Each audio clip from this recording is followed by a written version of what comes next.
और भागवत के 12 स्कंद में तो लिखा है कि ये आध्यात्म दीप श्रीमन नारायण ने दिया है सबको।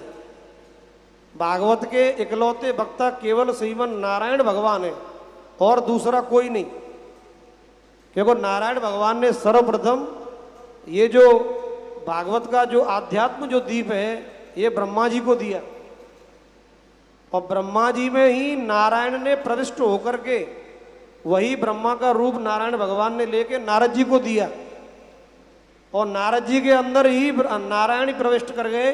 फिर उन्होंने व्यास जी को दिया, और व्यास जी के अंदर भी कोई और नहीं, नारायण ही प्रविष्ट हो बैठे थे, सारे महात्मा लोग बैठे थे। तो जब सुखदेव जी आए व्यास पुत्र नंदन के रूप में साक्षात भगवान ही आए, क्योंकि जब परीक्षित उत्तरा के गर्भ में थे तो अश्वत्थामा ने जो ब्रह्मास्त्र अभिमंत्रित करके छोड़ा था, का जन्म हुआ तो सब वो ब्रह्मास्त्र ने उनको मार दिया था। तो परीक्षित को द्वारा जो जीवन दिया वो भगवान ने अपनी गोदी में लेकर के, कृष्ण भगवान ने उनको सत्य की और धर्म की आन दे करके द्वारा जीवन दान दिया था। इसलिए तो परीक्षित का एक नाम है विष्णु रात।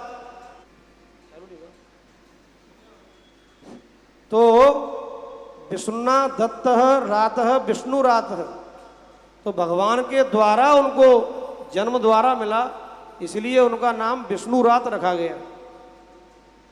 तो जब वहां उत्तरा के उस गर्भ में बचाया भगवान ने, तो अंदर भगवान ने अपनी गदा को बड़ी तीव्र गति से घुमाया था, तो वहां पर भगवान ने उनकी शस्त्र से सुरक्षा करी। और अब जब ये महात्मा का श्राप लग गया, तो श्राप लगने के बाद में जो सुखदेव के रूप में भगवान ने आकर के उनको अपने वाणी रूपी शस्त्र से बचाया, जो भागवत सुनाई। तो परीक्षित को तो भगवान ने ही जीवन दान दिया था।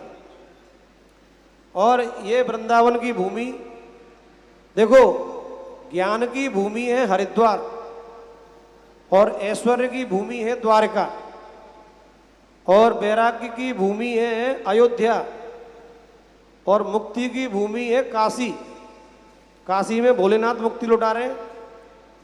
और अगर